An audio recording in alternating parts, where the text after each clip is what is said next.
And I would tell you that the humility on your board is honestly amazing. I mean, they really talk that way. Randy, I meet with Randy a couple of times a year and get together with him, and he speaks so highly of you. He loves this church and he feels loved by you. So I wanted to make sure you knew that. And I think that it's really a cool thing that you're doing with this sabbatical. I remember when I was involved in a church and they gave me a sabbatical, a time of a Sabbath, a rest. And it is a valuable thing. So I appreciated mine, and I know Randy will greatly appreciate his.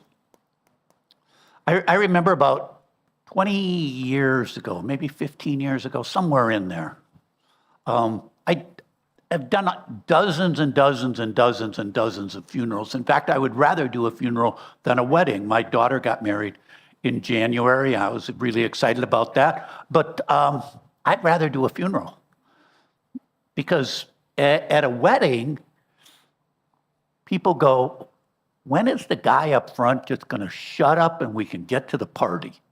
Right? A little honesty here. Okay. But at a funeral, people stop for a moment and they kind of reflect on life and ask the question, what's life about? We're here at the end of someone's life, and what's it about? And about 15 years ago, 20 years ago, I got contacted by a guy in the church, and he said, my father-in-law passed away, and my wife is wondering if you would be willing to do the funeral. And so I said, sure. Now, he came to church regularly. She rarely came. And so when I got to the funeral home, it was myself and the man I knew, his wife, and their son. And that was it. And she said, here, I want you to read this letter. And she meant getting up and the three of them sitting there read this letter that she had written to her father who had passed away, and to read it out loud. And it was the most horrific information I had ever seen. And so I tried to graciously summarize it, and she said, no, I want it read out loud.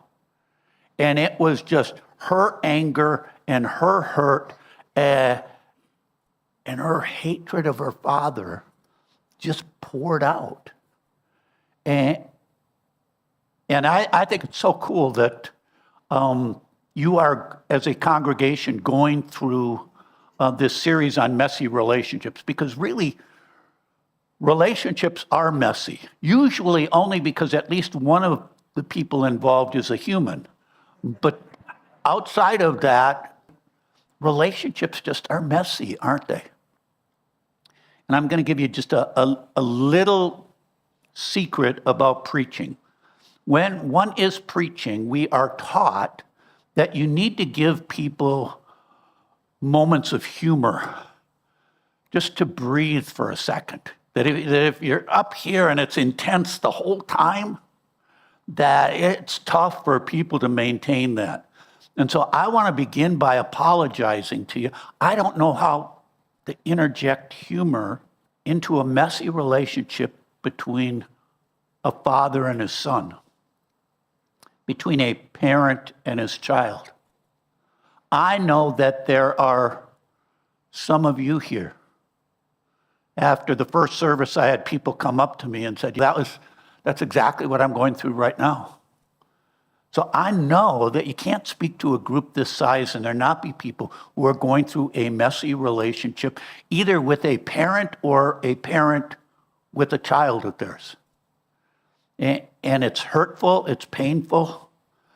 And so what we're doing is we're going to be looking at the relationship between David, and boy, whenever you hear a sermon on David, David is a hero. Not today.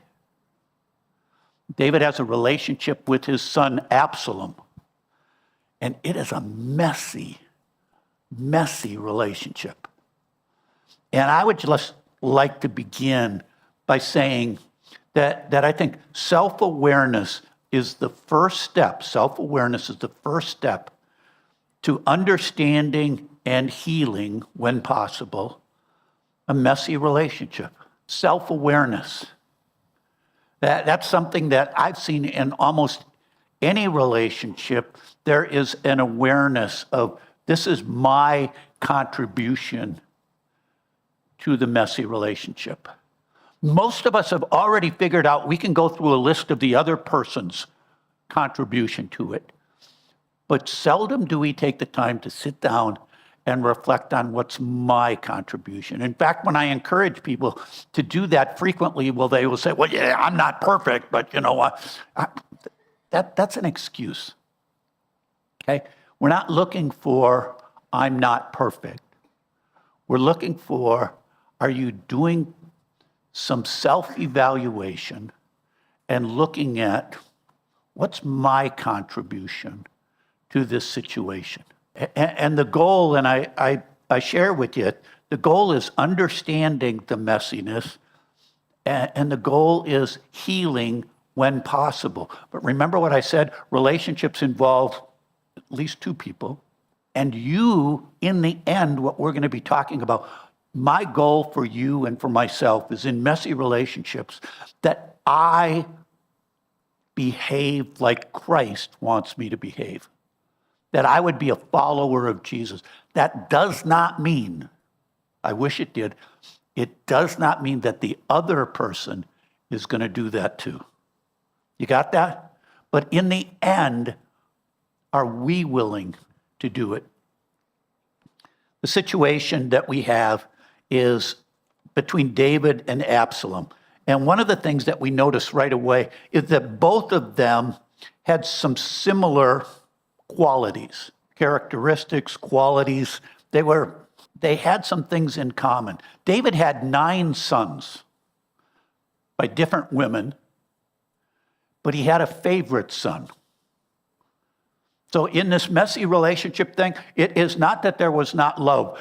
David loved Absalom, his son, more than all of his other kids. And so he had that, and they had some similar qualities. Number one, they were both warriors. They would go into battle, and they were great warriors.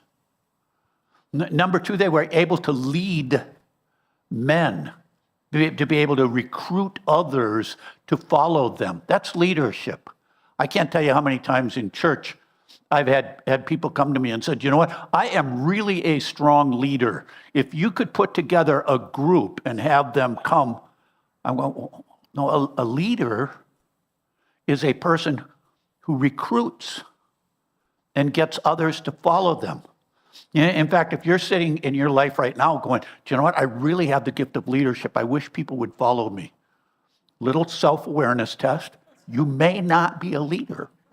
And that's okay. There's a book titled A Fish Out of Water, and it talks about people who don't have the gift of leadership. Did you know that naturally across the population, about 12% of people are habitual leaders? They don't know how not to lead. They just do it. And 88% are situational leaders. If you push me and push me and push me and push me and push me, I will make a leadership decision. That's what these people say. And I remember a pastor one time telling me, you know what, these people don't like it when I'm a strong leader. And I said, you do it so poorly.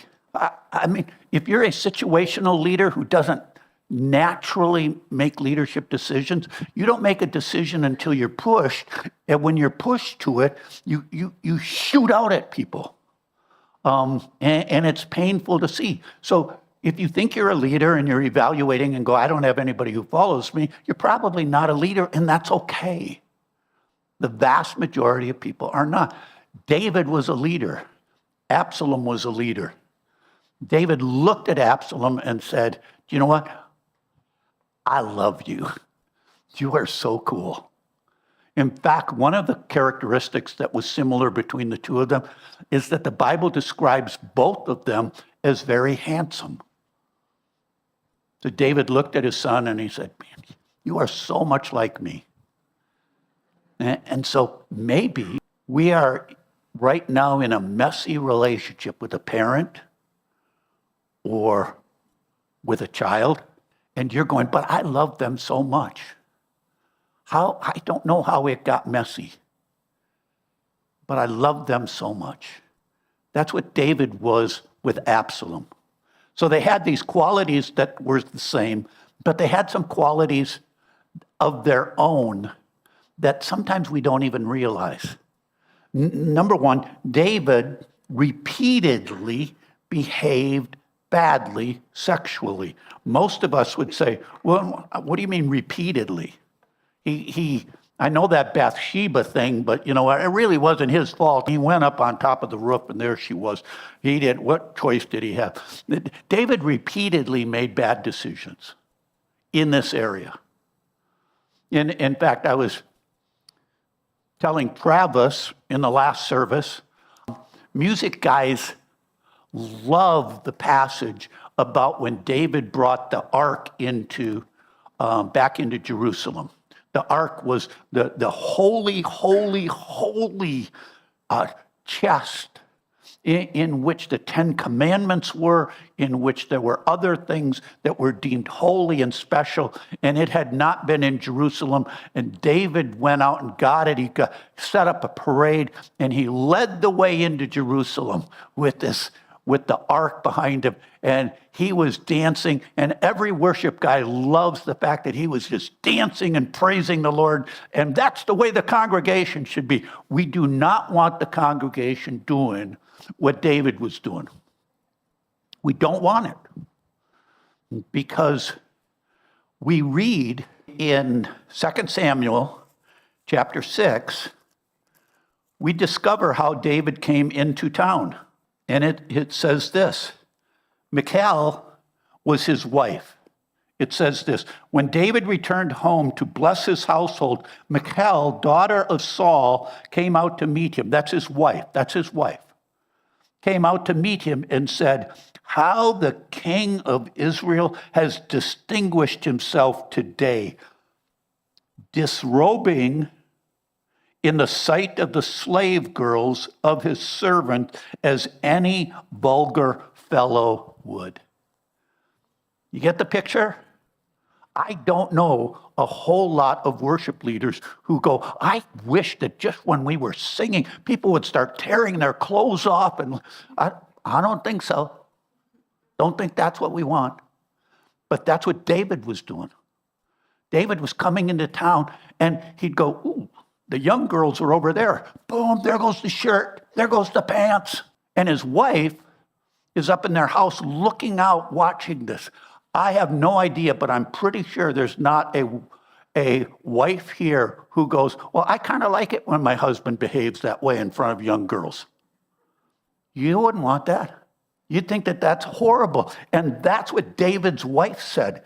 And so she said, you dishonored yourself. You acted just like a vulgar person. Notice David's response. When it says, David said to Michal, it was before the Lord who chose me rather than your father or anyone from his house when he appointed me ruler over the Lord's people Israel. I will celebrate before the Lord. Kind of pulled the spiritual card. You ever had kind of an argument with someone and they pulled the spiritual card? Well, I just prayed and God told me to tell you that. Yeah, you know what? Don't pull that card on people, okay? I remember having to tell a person who came to me and said, well, I just prayed and God told me. I go, now do you realize what you've done? I'm not debating with you, I'm debating with God. You're just in here. Don't do that to people. So David says that. He says that, I was just, and by the way, I'm going to run down your father while on my way to this. But then he goes on and he says, I will become even more undignified than this, and I will be humiliated in my eyes, but by these slave girls you spoke of, I will be held in honor. Really? Bad answer, David. Bad answer. And yet, that was how David behaved. We find another situation where David and his men are out and they're hungry. And there's a guy named Nabal in the area who's very wealthy. He has a lot of fields and animals. And so David sends some of his men, go to Nabal and ask him to provide us some food. So he goes to do that. They go to do that. And Nabal goes, David who? I don't know any David, and I'm not giving him any of my stuff. And David, being kind of kind, gentle guy, says, load up, guys, we're going to go kill him. We're going off, and we're going to put an end to him. But here's what it tells us about this situation. In 1 Samuel chapter 25, and I will get there, it says, always have your pages marked better than I have them. Here's what he says. His name was Nabal, and his wife's name was Abigail. She was an intelligent and beautiful woman. And she comes out and she brings truckloads of food for David and said, please don't hurt my husband. And David looks at her and said, I won't. But then shortly afterwards, Nabal seems to have a heart attack and dies. And it says this, when David heard that Nabal was dead, he said, praise be to the Lord who has upheld my cause against Nabal and treating me with contempt. He has kept his servant from doing wrong and has brought Nabal's wrongdoing down on his own head. Then David sent word to Abigail asking her to become his wife. What? The guy just dies? The description of her is she's intelligent and beautiful, and David's first thought is, how about another wife? This is not a guy who, this is an area where you go, man, he just was a man after God's own heart. That wasn't a time in his life. We know the story of Bathsheba, but we also now know that wasn't a one-time deal with David. It was a part of his life, a bad part of his life. And David also had another issue, and it was his inability to discipline his children. Have you ever been around people who had trouble disciplining their children? All of a sudden, we're thinking of all kinds of people. Have we ever had difficulty disciplining our children? Holding them accountable for the things that they've done. Have you ever had one of those times?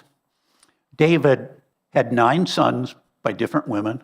One of his sons' name was Amnon. And Amnon one day was looking at his stepsister, his half-sister. She had a different mother than he had, and he lusted after her. And so he set up a plan where she would come into his room to help him because he was sick. But it was just a ploy to get her in the room, and then he raped her. And it tells us that when David found out about it, he was furious and then moved on to the next thing.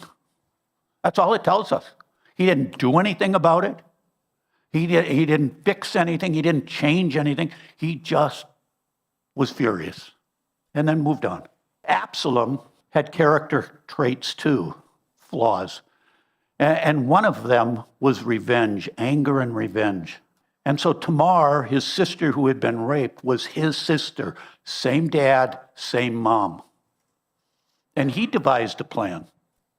He had all of David's brothers over for a party, got them all together, and then he killed Amnon, killed his brother.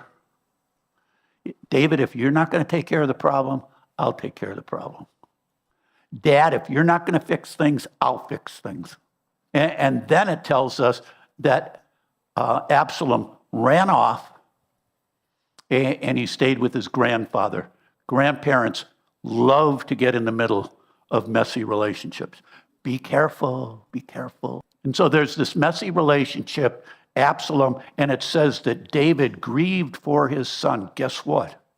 He wasn't grieving for Amnon, the son who died. He was grieving because Absalom had run off and was gone. That's crazy.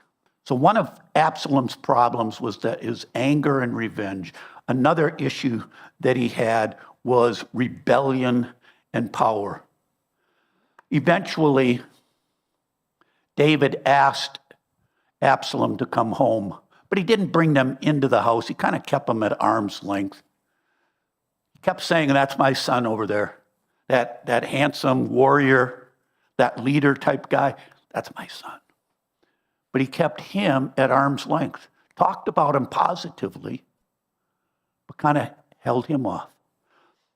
I remember my father, my father started a grocery store, and it became fairly successful. And with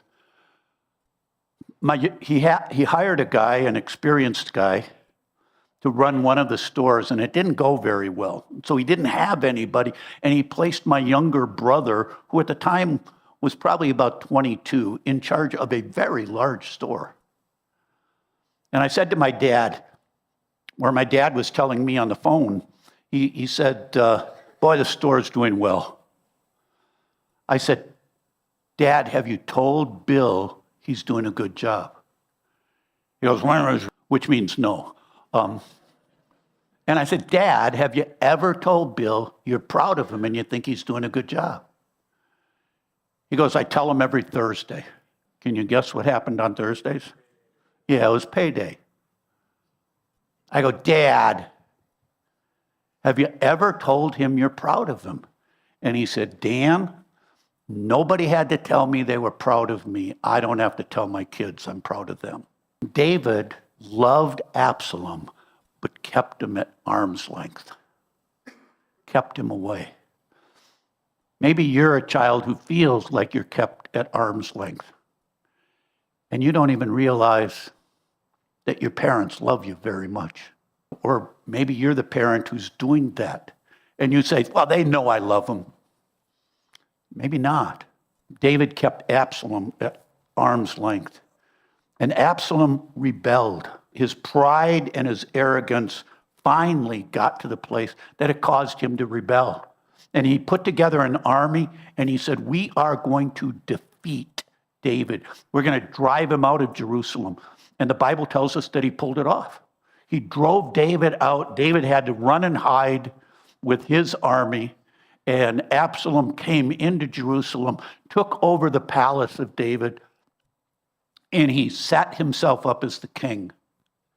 And then said, now let's go find David and do battle. And he sent his army out to do battle with David's army. And it didn't go that well. And in the midst of the battle, as Absalom was riding on his donkey, it said that he had long flowing hair, and his hair got caught in the branches of a tree. And the donkey kept going. And so here's Absalom hanging from the tree by his hair, and he can't get it undone. And one of David's soldiers comes along and sees him and tells David's general, and his general Joab comes, and it says, with 3 javelins, he plows it in to Absalom. The war is over. The battle is done. David has won. The people of Israel are now safe. But what's David's response? In 2 Samuel chapter 18, we find out what David's response is to this situation. And it tells us that the king was shaken. He went up to the room over the gateway and wept. As he went, he said, oh, my son Absalom, my son Absalom, if only I had died instead of you. Oh, Absalom, my son. Joab was told, the general was told, the king is weeping and mourning for Absalom.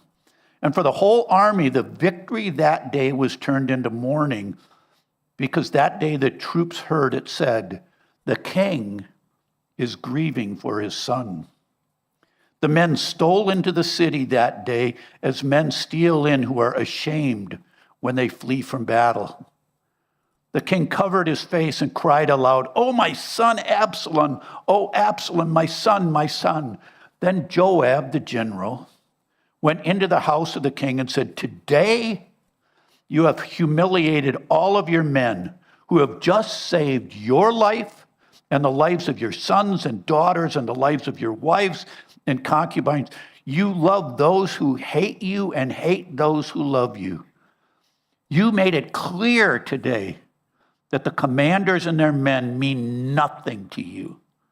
I see that you would be pleased if Absalom were alive today and all of us were dead. Now go out and encourage your men. I swear by the Lord that if you don't go out, not a man will be left with you by nightfall. This will be worse for you than all the calamities that you have come upon you from your youth till now." David had an inability to look honestly at a situation and say, this is what's going on. His love for his son blocked his ability to see reality. And so we can look at it and we can say the inability to be self-aware, it's fertilizer for messy relationships in our families. David couldn't have loved Absalom anymore. And so there's an application. What is the application for you and me? Some of you are sitting here and going, you know what, I haven't talked to my parents in so long. I haven't seen them. There's parents here who say, you know what, my children don't want anything to do with me. And so I just forget it. Or it's maybe not that bad, but you know that the relationship is messy. Every time we get together, there is tension. And so let me give you some steps for application. Number one, pray that God would give you a spirit of wisdom and revelation. That's Paul's description for the church at Ephesus. He asks them to pray for that. Now, the church at Ephesus was a church probably a little smaller than this, and it had a center aisle, figuratively speaking, and on one side sat the Jewish Christians, and on the other side sat the Gentile Christians, and they hated each other. And so Paul tells them, pray that God would give you eyesight, that you would get wisdom and revelation. Revelation is a message from God, that we would see things the way God sees them. So that would be the first application that I would give you. Pray that God would allow you to see things the way he sees things. And by the way, when that happens, it softens your heart. It softens your heart. The second thing is seek the counsel of others to help you see your part in the messy relationship. David needed Joab to speak the truth into him. David needed Joab to say, this is the situation. David's up there crying over the loss of his son, and Joab's saying, that's not what needs to happen now. And do we allow people in our life to speak truth to us? Some of us don't. Some of us tell our story and they say, this is the terrible things they did to me. I'm doing the right thing, aren't I? Oh, what's your friend going to say? Develop friends around you that can speak truth to you. That say, you know what, that was the wrong thing. So do you have those people in your life? I can think of a situation in my life where I messed up pretty big time with my son when he was a young teenager. I probably messed up many times, but I remember one time. And it was that he was just a really, really, really good athlete. And I love sports, and he was just, any sport he touched. You've ever heard the expression, you can't train size? He was bigger than he should have been in our family. He was talented. He was all of these things. And from the time that he was little, very little, people would say, wow, is he a good athlete? Wow, what he did in that game. And my response was always, with him right next to me, thinking that I'm complimenting him, I'm going, he's my retirement plan. And one day he and I were out, I'm guessing he was about 13. And I was hitting him some balls and he was fielding and he missed one. And I was showing him, no, you get over in front of him. He said, Dad, you're going to have to find another retirement plan. I went, you know what? I am so sorry for that. And I've told him that many times. He's now married, and we were at Mother's Day, and I said to his spouse with him there, did I ever tell you the time that I blew it with him? And she said, no. And I told with him again, for him to hear the message that that was my bad. That wasn't his. That was my issue. And have we been able to have that conversation with a child, or with a child with your parent, that you blew it somehow? Do you know what? When I did those things and I acted rebellious, I knew you loved me. And yet I got caught up in the wrong things and I did the wrong things and I hurt you, and I just need you to know I'm sorry. And so that's the next thing, to meet with the person. Meet with the person, acknowledge your errors in the relationship, and ask for forgiveness. I can't tell you how many times I've heard people apologize. Christians apologize. That's no apology at all.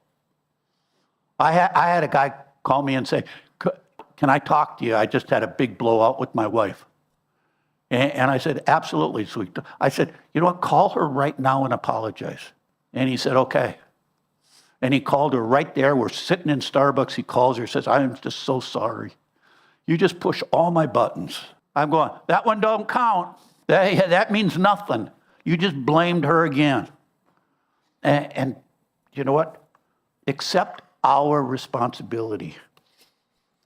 And then I think it's important, don't anticipate that the other person will see things the same way you do. Have you ever had those conversations that you planned? I'm going to go meet with so-and-so. I'm going to say this, and then they're going to say that. You know what I've discovered? They never say their part. If I don't bring it written out and I go, okay, we're going to have this discussion, here's your part. When I say this, you say this. They never say it. I go, I am so sorry. That shouldn't have happened that way. And yeah, I really blew it. And they go, yeah, you really did. I'm going, no, read the part. They never say the right thing. So when we go into that discussion, don't go in anticipating or expecting that they're going to respond in like manner. God's doing a work in your heart. He may not be doing it in their heart right then. And so can you say the apology? Can you ask for the forgiveness without the expectation that they're going to acknowledge their part of it? If they're hardened to the voice of God, at that moment, they probably are definitely not going to respond. And then finally, be the person God desires you to be. Can we do that? Can we be the person that God desires us to be? That's what it means to be a follower of Christ. Jesus Christ never asked people to become Christians. Never once. He asked them to follow me. Live like I live. Respond the way I respond. This is what I want you to do. And so, again, I just say that there have to be many of you right now who are going through messy relationships in a parent-child relationship. And I just encourage you. Here's the encouraging news. By the end of David's life, David had made the changes and alterations in his life that he could be called a man after God's own heart, a man who seeked the things of God. And no matter where we are in our messy relationship, we can become that person, a man or a woman after the heart of God. Let's pray. Father, I thank you. I thank you for the attentiveness of these people. And I pray, Lord, that if there's someone here who is going through a messy relationship in their family right now.